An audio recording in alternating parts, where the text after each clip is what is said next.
começando mais uma aula de NBAZ. Quase que eu piso ali. Galera, vamos então para o que interessa para essa aula, que é a nossa aula 26.1, tá bom? E nós estamos falando sobre gado de corte. Nós vamos permanecer, porque agora é a nossa parte 2. Lembra que a gente falou? Parte 1 e parte 2. É isso aí. A gente tem que ficar antenado em todos os cantinhos aqui. Joga lá, produtor. Sério, consegui de novo. Vamos. Manejo e criação bovino de cortes, parte 2. Prof, nós vamos falar nessa aula sobre o que mesmo, prof? Sobre o mercado. Qual é, né, o direcionamento, qual é o olhar para isso? Doenças, faz parte aqui do saneamento. A gente vai ter outras aulas ainda reforçando isso aqui, lá na unidade 3, tá bom? A gente vai passar aqui falando de algumas, essas vezes não vamos entrar profundamente.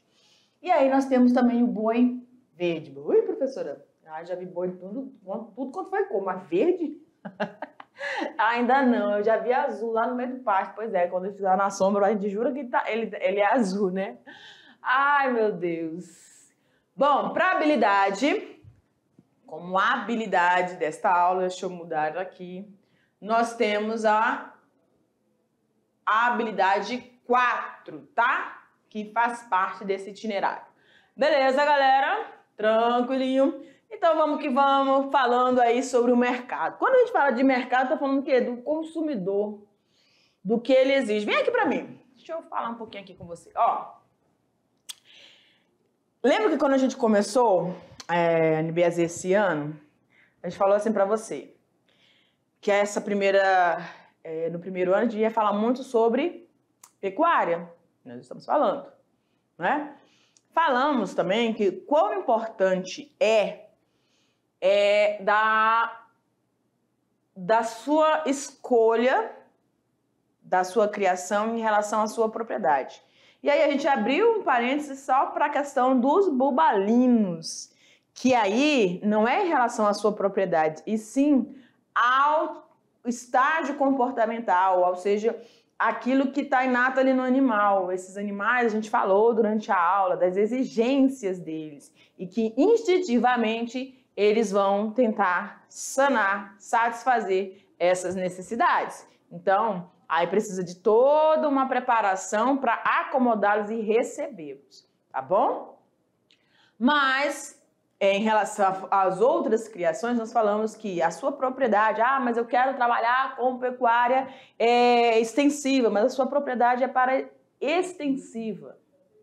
E aí, o que a gente falou? Começa com processo extensivo, né? Aí vai melhorando a situação, vai entrando o recurso, vai melhorando a sua lucratividade em cima da sua produtividade. E aí, o que vai acontecer? Você vai migrando, né? Vai começando a se consolidar para passar para esse outro sistema que exige um pouco mais. Então, o conhecimento da propriedade, o levantamento dos recursos necessários para iniciar esse processo de criação, tudo isso tem a ver. E com o seu, vamos dizer assim, o seu entusiasmo para esse processo dar certo, tá? Avaliar o mercado, eu quero trabalhar com gado de leiteiro, produção de leite. Mas aqui na minha região é mais para corte. Então é inteligente isso, né? Tem que ser avaliado tudo isso. Perdão. Eu quero trabalhar sim com gado leiteiro, mas eu não vou trabalhar com leite em si. Eu quero trabalhar com os derivados. Eu vou produzir, porque aqui já tem muita gente, né, comercializando aí o leite puro, né? Eu quero fazer coalhada, queijo, sei lá, o que você vai estar ofertando aí. Mas, então, é uma outra pegada. Então, você prestou atenção no mercado e você viu que vai ter saída, que vai ser lucrativo. Então, tudo isso tem que ser analisado e discutido dentro dessa etapa aqui, dessa produção, visando lucros com o que você está vendendo, ofertando. Beleza? Vamos lá, produtor? Vai lá comigo. Ai, agora tá dando certinho. Ó, vamos lá, o que interessa, professor. Deixa de ficar esse... O Brasil conta com mais de 700 curtumes em operação. São microempresas familiares, médias e grandes empresas. O país conta, inclusive, com a maior empresa curtidora do mundo, né? Então, a gente tem aí, essas empresas vão trabalhar aí com outro processo, né? A gente fala de carne, de leite, mas está falando dos couros, né? Melhoramento aí desses animais, tá bom? Para a fabricação de cintos, enfim, tá bom? E vários outros utensílios aí que a gente utiliza. Botas, né? De acordo com o Centro das Indústrias de Curtumes do Brasil, o Parque Industrial Brasileiro utiliza tecnologia moderna. Gente, isso é tão prazeroso falar, sabe? Que a gente, hoje, em relação ao gado, nós conseguimos trabalhar ele em toda a sua amplitude. Nada é desperdiçado, né? E isso é importante, é uma conquista. E que precisa ser realmente valorizado isso, tá? Que a gente não perca esses ganhos, não retroceda, né? Que a gente não retroceda mais nisso, e sim avance.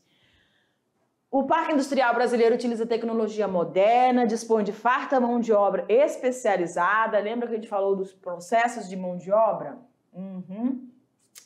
Aqui vai exigir essa especialização. Pessoas que saibam trabalhar com esses curtumes, saibam trabalhar com maquinário, saibam preparar esse produto.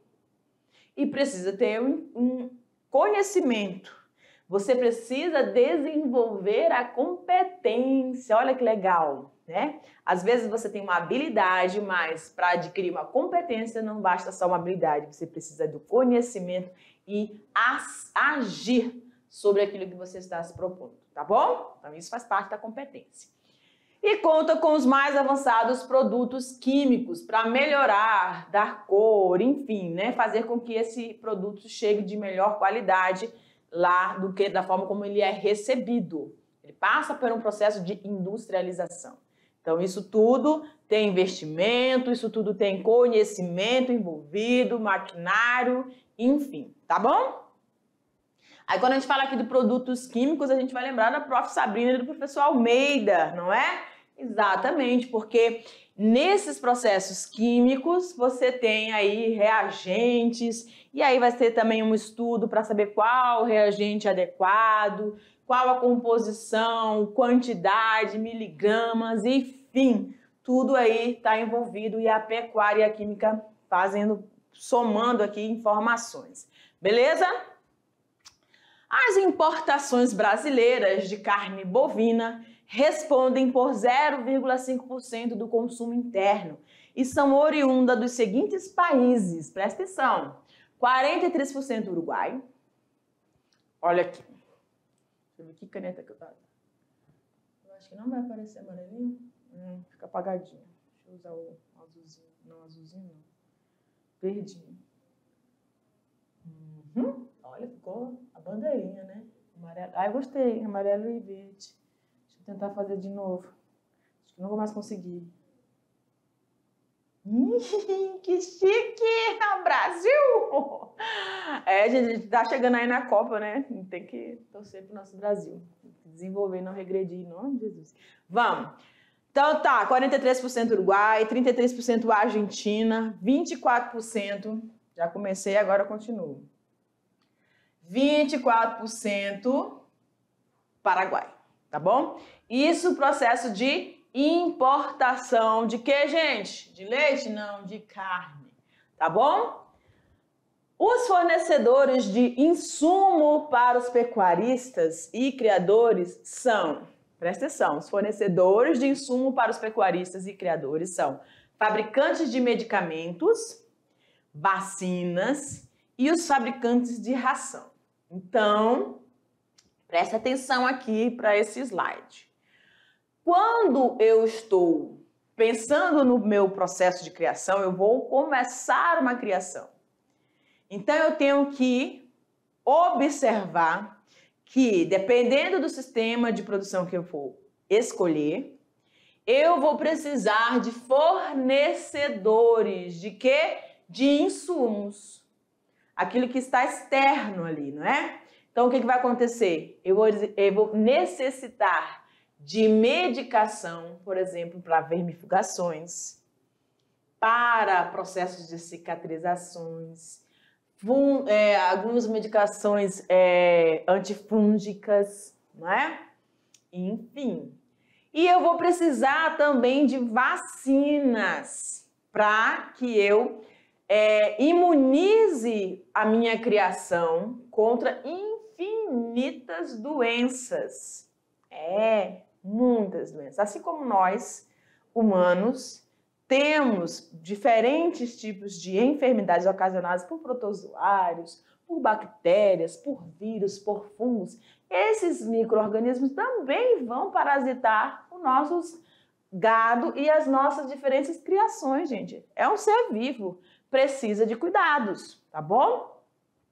E há os fabricantes de ração, porque se eu estou no sistema, se eu optei pelo sistema semi-intensivo ou intensivo, eu vou ou não vou usar a ração? Claro que vai. E aí eu preciso ter uma boa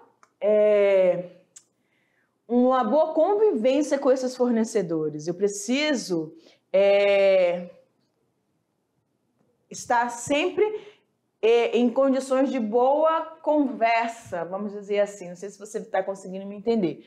Para que isso flua bem e eu consiga ter da melhor qualidade possível para que a minha produção com a minha criação, no caso aqui do gado e para o corte, seja o mais satisfatório possível, tá bom? Então é importante isso aí. O rebanho bovino gira em torno de 200 milhões de cabeças. O rebanho comercial para abate, é estimado entre 35 e 45 milhões de cabeças, ou seja, este é um volume de gado em idade e peso para o abate, tá? Então, toda essa quantidade está relacionado obviamente, ao sistema que você está implementando aí na sua propriedade, ok? Vamos seguindo. Esses números mostram, e aí nossa vaquinha aí conversando com a gente, tá vendo? Sempre vai ter aí. O bichinho aí tá atenta na aula. Esses números mostram que o número de nascimentos deve sempre ser superior. Presta atenção, aqui é outro slide importantíssimo. Deixa eu destacar de vermelhinho para que você preste atenção. O número de nascimentos deve sempre ser o quê? Superior ao número de abates, para que você tenha sempre a manutenção desse seu sistema. Se o número de abate for menor do que as vaquinhas estão aí se reproduzindo, no caso, se você faz todo o processo dentro da sua propriedade, né? Se tem as matrizes, as reprodutoras, passa por todas as etapas, você oferece tudo, né? Desde os bezerros até os adultos para o abate, enfim, tá? Então, você precisa ter esse número sempre mais nascimentos do que a quantidade de animais que você vai se desfazendo pelas vendas, né? Quando há desgaste de matrizes, consequentemente, vai ocorrer a redução do número de nascimentos. Então, outro ponto importante aqui para o pecuarista é essa questão das matrizes. As matrizes, ou aqueles que vão reproduzir o rebanho, tem todo aquele cuidado, a gente falou, né? São animais que podem ter passado por um processo de melhoramento genético, então eles vão influenciar no tipo de gado que você vai ter, tá? Aí você vai selecionando aquelas que têm o melhor, né? A cria é de maior qualidade, que você vê que vai chegar aí na fase reprodutiva, vai chegar na fase de produção de leite, as fêmeas, né, no caso, enfim. Então, todo esse cuidado com as matrizes é importante para que essa manutenção desses nascimentos permaneçam satisfatoriamente. Porque senão você vai ter uma queda dessa produtividade, você vai chegar a um período que você não vai ter carne para abate. Não tem nascimento, não vai ter carne, o animal ou o gado para chegar nesse processo aí, tá bom? Então, olha lá. Consequentemente, ocorre a redução do número de nascimentos e, como consequência, a baixa oferta de boi gordo para o abate. Isso tem que estar em equilíbrio. Equilíbrio, na verdade, não, né? Maior oferta de nascimentos do que a oferta de abate. Mas está sempre acontecendo, está sempre nascendo e abatendo, nascendo e abatendo, nascendo e abatendo, num fluxo maior um pouco para os nascimentos. Perfeito? E isso vai ser controlado a partir das matrizes. Então, aqui a gente já tem um frigorífero aí com o gado, né? Para a venda. A questão sanitária, a questão de acondicionamento dessa carne, né?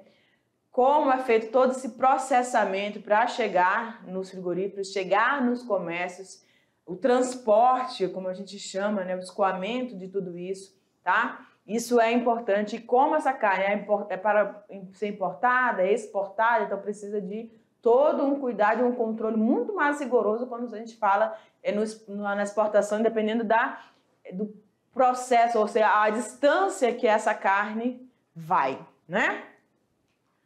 Então vamos lá. O boi permite 21 tipos de cortes. Olha que interessante. Se você não conhecia, você vai conhecer nessa aula, tá bom? Tem muito corte, gente. 21 tipos de cortes. Entre os considerados de primeira, né? Já percebeu aí, né? Para você que é desse ramo, você está consciente disso. Mas para quem não tem muita convivência, vai ficar assim, meu Deus, primeira, segunda. Tem gente que nunca foi no coisa comprar carne, né? Mas enfim, a gente tem essa situação aí. Essas qualificações são geradas pelos próprios cortes. Os valores nutritivos são os mesmos, gente. Tá? Mas dependendo do corte é que você vai especificar se é de primeiro ou se é de segundo. Eu acho que é os locais, né? A carne é boa, fonte de proteína, fósforo, ferro, de vitamina do complexo B, como a gente já viu na aula anterior a essa. Olha lá. Então aqui você tem a visualização. Eita, prof, eu já localizei onde é a carne que eu gosto.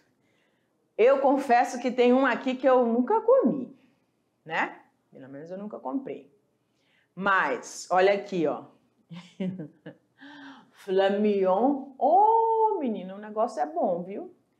Filé mignon. Tá aqui, deixa eu colocar a canetinha, que aí eu quero coisa bem pequenininha. Pronto, vermelhinha. Tá vendo aqui? Você tem o acém. Eita, acém. Carne moída, maravilhosa. Tem a carne do pescoço, carne do peito. Aqui a professora nunca comeu essa aqui, ó. A do tatu. Eu nunca comi. Se você já comeu, diz aí pra mim como é que é, porque realmente eu nunca... Vou começar a ter curiosidade pra ver isso. Colchão de fora, né? Cadê o patinho? Eu gosto muito de patinho. Consumo bastante dessa região aqui. O vazio, também nunca comi. Maminha. Eita, maminha é boa. Maminha é muito boa. Tem o colchão de fora e tem o colchão de dentro, né? Tá aqui. Então, você tem aí, ó, várias... Alcatra, gente, olha que delícia. Alcatra. Contrafilé, vai no dorso, né, do animal. A picanha, olha lá. Próxima já aí da base da cauda, né? No dorso, mas aí próxima cauda, né? Região posterior do animal. A paleta, olha lá onde fica a paleta. As costelas, uma delícia, Maria. E a paleta aí dos membros anteriores, né? Musculatura aí boa, tá certo? Então nós temos aí no gado 21 tipos de cortes que vão nos fornecer carne com um pouco mais de gordura, um pouco menos de gordura, um pouco mais duras, menos duras, mais macias, aquelas que vão derretendo na boca. E aí isso tudo também vai receber influência de quê, professora? Dos níveis de interferência em relação aos cruzamentos ou melhoramentos genéticos do seu gado, tá bom? Cada dia mais o mercado exige a questão de saúde, né? E aí a gente está falando, lembrou lá da questão do mercado, nível de exigência dos consumidores, a questão de uma carne cada vez mais marmorizada, uma carne mais macia, palatável. Então isso tudo está sendo um investimento muito sério e muito pesado em cima desse melhoramento aí do nosso gado. E nosso estado, graças a Deus, tem crescido muito, se destacado aí bastante, né? Um destaque disso aí é a questão aí da nossa Rondônia Rural Show. E esse ano foi uma maravilha, né? Vamos seguindo? O couro do boi não tem a finalidade única de se tornar um belo par de sapatos ou um casaco para o inverno. Ele pode ser transformado também em quê? Em gelatina. Ai, professor, não sabia dessa não. Pois é, eu amo gelatina, galera. Amo. Um beijo para a professora, com a nossa coordenadora. Deixa eu ver. Eita, que eu vou esquecer o nome dela, vai me dar um cascudo. Gente do céu. A Neuza, né? Beijo para a Neuza, ela sempre nos acolhe tão bem e ela traz a gelatina maravilhosa. Beijo para você. Galera, ó, então a gente tem nos curtumes, né? O couro sendo aí industrializado, passando por diferentes processamentos, melhoramentos, até chegar a se tornar um produto que nós vamos consumir na forma de um objeto, né? Um cinto, um sapato, uma bolsa, sei lá o que mais. E também nessa degustação aqui, eles recebem todo um beneficiamento para poder chegar nesse estágio de gelatina, tá? Ai, tem gente que diz assim, eu não vou mais nem comer isso não. Ai, gente, pela fé, né? Vamos lá. Como diz a professora Purinha, pela fé, né? O Brasil exporta 24 mil toneladas por ano. É o maior exportador mundial do produto. Olha aí. Grande produtor de gado, de leite e de corte e também exportando aí mundialmente a gelatina. Olha que top das Américas, né? A indústria de transformação de couro do Brasil é constituída por aproximadamente 400 curtumes, sendo que cerca de 90% são considerados micro e pequenas empresas. Então a gente ainda tem assim uma pequena situação em relação, né? Porque a gente está falando aqui de microempresas, mas elas já influenciam muito no nosso PIB aí, né? E tem tudo para crescer, né? Desde que haja os investimentos certos e a força necessária aí dos nossos empreendedores, tá bom? Então, se você se sentir tocado, se você se sentir desafiado para trabalhar com isso, você sabe que vai ter desafios, mas você vai ter também muitos benefícios, muitos lucros, né, em relação a esse processo, tá bom? Vamos lá, então? O couro é a pele do animal preservada da putrefação por um processo denominado de curtimento. A pele curtida se torna flexível e macia, pronta para ser utilizada na confecção de calçados, bolsas, carteiras, roupas e malas, no revestimento de estofados, na produção de chapéus. Lelê, que delícia, né? Bolas, tapetes e vários outros produtos. Então, não só o couro de gado, mas o couro de vários outros animais passam por esse processo de melhoramento dentro dos curtumes para que não apodreçam. Putrefação é apodrecimento, né? E aí você consiga utilizá-los aí com uma excelente qualidade e pode passar aí anos fazendo uso desse utensílio, né? Maravilhoso.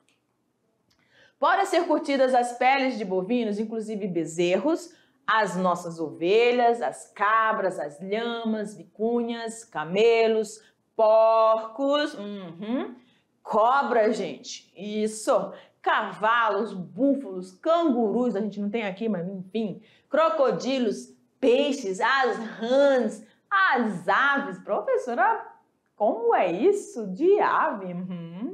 Avestruzes, né?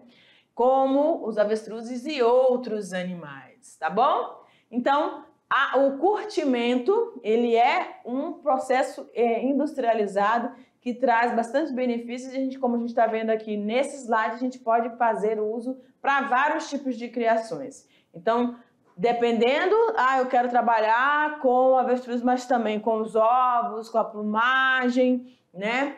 Além da pele, eu posso trabalhar no caso dos avestruzes com bico. A gente vai ter aula linda, né? A gente vai falar sobre isso aqui um pouquinho mais, tá bom? Então você pode ter esse melhoramento aí, a utilização dessa pele, desse couro, para beneficiamentos aí de outras partes do comércio.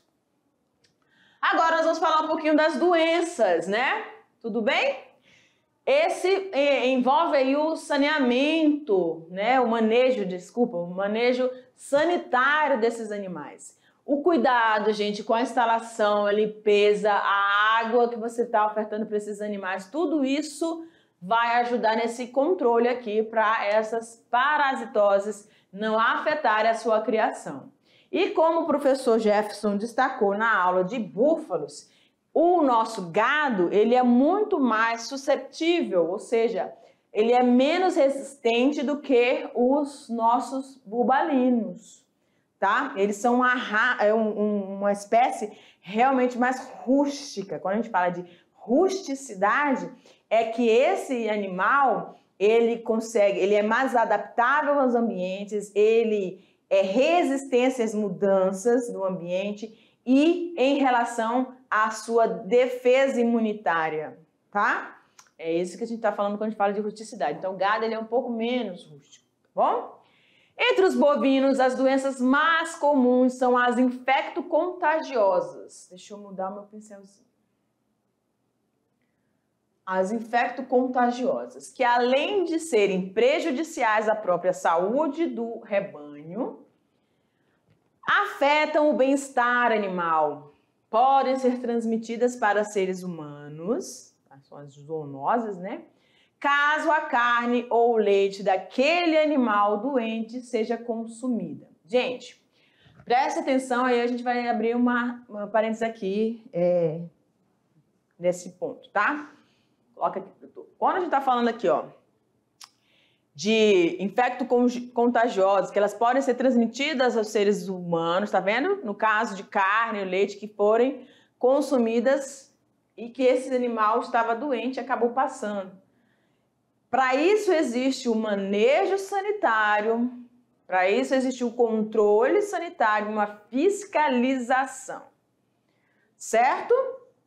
Então, se a sua propriedade ela é registrada direitinho, se ela tem uma identificação, o governo sabe, né, que tipo de propriedade, que tipo de pecuária que você tem, então eles devem dar assistência e tem que ter esse controle para que isso não aconteça. A gente está dizendo aqui, destacando que pode acontecer, mas não é, né? Pode, mas não é uma coisa que tem que ser rotineira, jamais.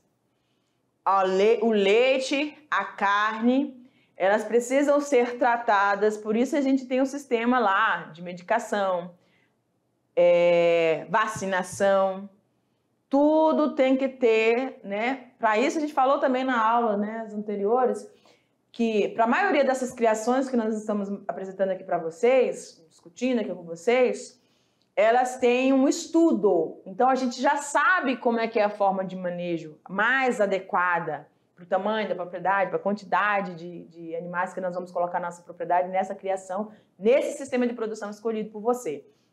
Mas precisa de toda essa assistência aí e você, mas eu sou pequeno produtor, mas tem que ter o mesmo cuidado. Precisa de ajuda externa, né? De órgãos que te passem essa orientação. Então, tem que ter fiscalização, tem que ter uma organização de tudo isso, para que você não oferte algo que vá prejudicar a saúde de alguém. Gente, isso é muito sério, né? E é óbvio que ninguém quer isso, tá bom? Então, joga lá, produtor. Rapaz, agora tá sério o negócio. Saindo direitinho. Vamos lá, gente? Então, vamos aqui. As doenças mais comuns em gado de corte e também de leite são... Olha aqui. Então, nós temos a mastite. Deixa eu mudar minha canetinha. Vou pegar essa aqui. Mastite. Também chamada de mamite, que aí vai estar afetando, né, as tetinhas, né, das mamães, né, do gado aí de leite, né. Babesiose ou anaplasmose, popularmente, babesiose, menina, olha esse nome, né, e anaplasmose, popularmente conhecida como tristeza parasitária bovina. Sabe aquele bicho que fica ali, todo deschavido, né? É igual a menina que não tá cheio de verme.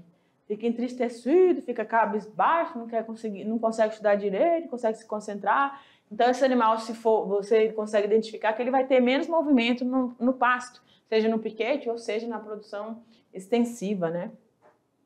Aí nós temos a brucelose, febre aftosa, tuberculose, clostridiose, leptospirose, doenças do casco, isso é muito interessante também. Quando você está falando aí vamos dizer, vou colocar essa palavra, nem sei se cabe, mas o assoalho do animal, né? Ou seja, o ambiente onde ele vai estar, porque esses cuidados também precisam, porque existem doenças que danificam o deslocamento, porque eles vão afetar, esse animal pode sentir dor, imagina o peso dele, né, nas patinhas, certo? Então precisa ter essa atenção também, tá? Verminoses em geral, correto? E aí a gente tem a identificação aí das que a gente chama de zoonoses, né, que afetam também o ser humano, tá bom? E aí a gente vai enfatizar essas que nós estamos destacando aqui. Olha lá, brucelose, conhecidas como zoonoses. Na brucelose, as vacas podem transmitir aos seres humanos por meio do leite não pasteurizado. Quando a gente fala de leite pasteurizado, é aquele leite que vai passar por um processo de conservação, né? Lembro de Louis Pasteur, quando a gente está falando lá na biologia, de todo o conhecimento, né, para descobrir lá do período que era biogênese e abiogênese. O Louis Pasteur foi que acabou com aquela discussão que a vida pode surgir de qualquer matéria. Não é assim, é vida surgindo sempre de uma outra forma viva, não é? E aí, quando ele fala aí da pasteurização, da esterilização dos ambientes ou dos alimentos, ele trouxe essa perspectiva e aí a gente segue, né, para manter esse leite da melhor qualidade possível, isento de agentes externos, tá certo? Então, quando a gente tem um leite não pasteurizado, ou seja, na ausência de todo esse cuidado sanitário, higiênico, né? Aí você tem também só do leite, não, tem o queijo e os produtos derivados do leite em geral e ainda o contato direto com o sangue, olha aí, ou o esterco de animais infectados ou doentes. Então, a pessoa que está trabalhando com esses animais, que tiver contato, manuseio e tocar, né, entrar em contato com o sangue, tá, desse animal, se você tiver uma lesão também, aí vai ficar, você vai ter essa mistura aí, né? E esses parasitas, esses organismos podem acabar te afetando. Ou o contato com as fezes, o esterco desses animais, certo? Então, todo o cuidado é pouco. Você vai separar e vai ter todo um cuidado aí com esses animais. Aí nós temos a tuberculose também, provocada pela bactéria Mycobacterium bovis, pode ser transmitidas pelo ar, eita pau, essa aqui é fera, né? Ou pela via intestinal, no contato direto com o esterco de animais doentes. Então, quando você está revolvendo ali, você pode acabar contraindo, né? Os animais doentes apresentam, revolvendo o esterco que eu tô falando, tá?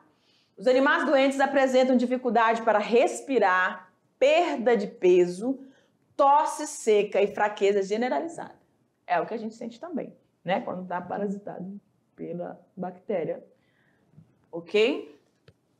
Vamos seguindo.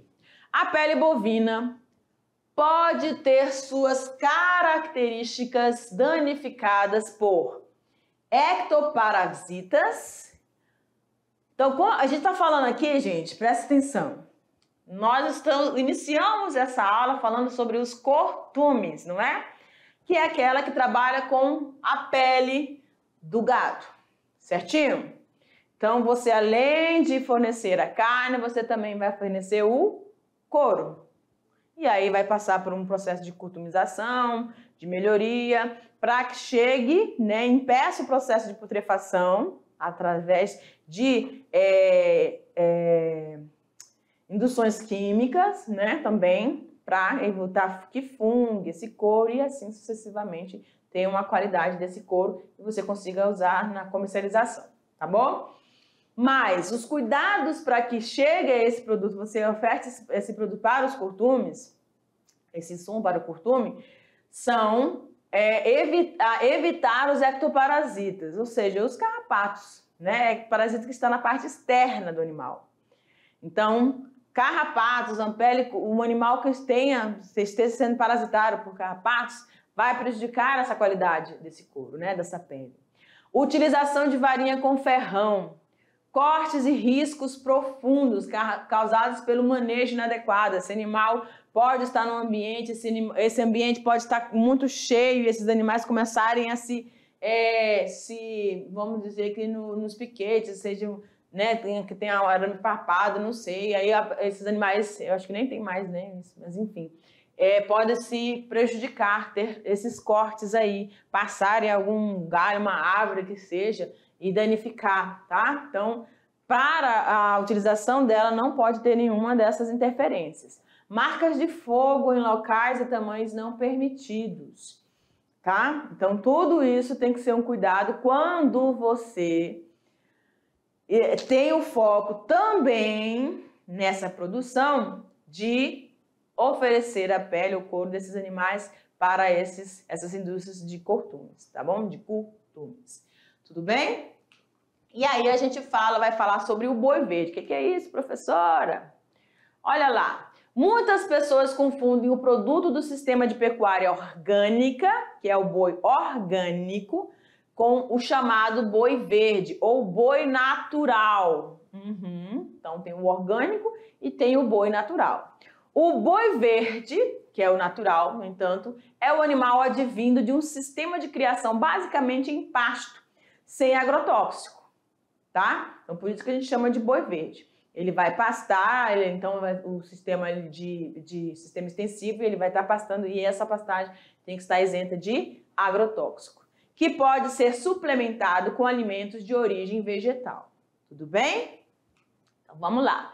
Esse boi verde e o boi orgânico carregam na denominação o mesmo objetivo: divulgar o gado brasileiro nos mercados interno e externo como um boi ecológico, mas os métodos de manejo de ambos guardam diferenças, tá? Então vamos conhecer essas diferenças, olha aqui. Então no boi orgânico, ele é criado em pasto, sem agrotóxico, o boi verde também sem agrotóxico, o boi orgânico com adubação verde, o boi verde, adubação verde sem fertilizantes nenhum, tá? É proibido no orgânico usar ureia, já no boi verde pode ser permitido. Há o confinamento de 90 dias para o abate no orgânico e também no sistema de confinamento para o boi verde. Suplementação de alimentos de origem vegetal e orgânicos, e aqui no boi verde é exclusivo de origem vegetal. A indução de sal mineral em ambos, medicamentos homeopáticos no boi orgânico, fitoterapia e acupuntura, olha que legal, contra parasitas. Aí no boi verde, áreas de criação devem seguir normas ambientais. No orgânico pode vacinar, no boi verde pode-se usar medicamentos alopáticos contra parasitas. Aí no boi orgânico, antibióticos são proibidos e aí no boi verde recebe vacinação, tá?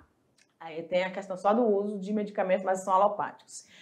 Transferência de embriões é proibida no orgânico, no boi verde é permitida a transferência de embriões. Orgânico, a área de criação deve estar de acordo com as normas ambientais e no boi verde recebe antibióticos se necessário.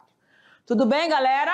Ok para mim? Então a gente encerra essa aula e aí a gente vai fazer a revisão depois, mas fica aí a dica que estudar é necessário. Beijo! Tchau, tchau!